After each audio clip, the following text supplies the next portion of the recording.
Saudari-saudara yang terkasih di dalam Tuhan Yesus, marilah kita berdoa. Doa yang diajarkan oleh Tuhan Yesus sendiri. Dalam nama Bapa dan Putra dan Roh Kudus. Amin. Bapa kami yang ada di sorga, dimuliakanlah namamu. Datanglah kerajaanmu, dan jadilah kehendakmu di atas bumi seperti di dalam sorga. Berilah kami rejeki pada hari ini, dan ampunilah kesalahan kami, seperti kami pun mengampuni yang bersalah kepada kami. Dan janganlah masukkan kami ke dalam pencobaan, tetapi bebaskanlah kami dari yang jahat. Ya Roh Kudus, hadirlah saat ini untuk memimpin dan membimbing kami dalam membaca firman Tuhan Yesus dan merenungkannya, sehingga kami dapat mengerti maknanya dan dapat kami laksanakan dalam hidup kami sehari-hari di tengah masyarakat kami. Pembacaan Injil Markus bab 1 ayat 21b sampai dengan ayat 28.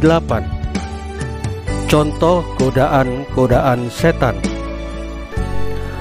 Pada suatu hari Sabat, Yesus masuk ke dalam rumah ibadat di kota Kapernaum dan mengajar di sana. Mereka takjub mendengar pengajarannya, sebab ia mengajar mereka sebagai orang yang berkuasa, tidak seperti ahli-ahli Taurat. Pada waktu itu, di dalam rumah ibadat itu ada seorang yang kerasukan roh jahat. Orang itu berteriak, "Apa urusanmu dengan kami, hai Yesus orang Nazaret?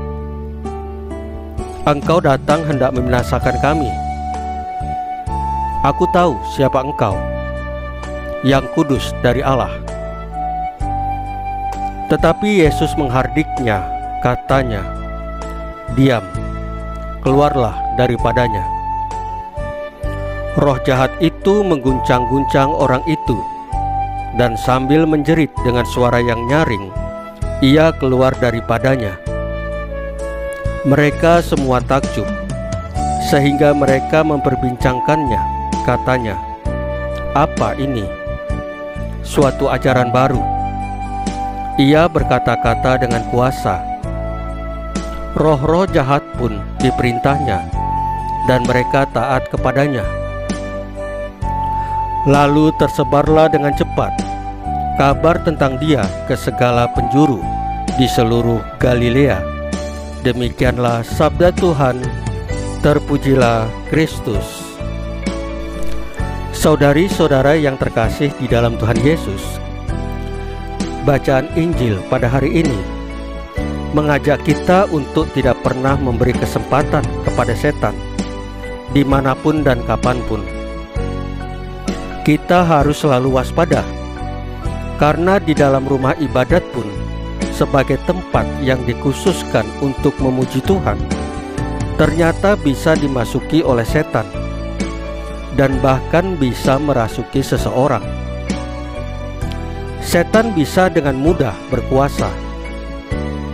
Yesus tidak pernah memberi kesempatan kepada setan untuk berbicara dan mengganggu seseorang. Kita pun sebagai pengikut Yesus mestinya belajar dari Yesus untuk menghardik setan yang senantiasa mengganggu kita, bahkan saat kita beribadat. Manifestasi dari pengaruh setan dalam hidup kita tidak hanya dalam bentuk kerasukan, tetapi juga bisa di dalam bentuk godaan-godaan yang sederhana. Misalnya, menggunakan HP saat beribadat, mengobrol atau mengganggu orang lain yang serius mendengarkan sabda Tuhan, atau ingin cepat-cepat selesai misa karena ada yang lebih menarik di luar atau di tempat lain. Setan selalu ingin menjauhkan kita dari Tuhan. Maka hardiklah setan itu dalam dirimu supaya tidak senantiasa merasukimu.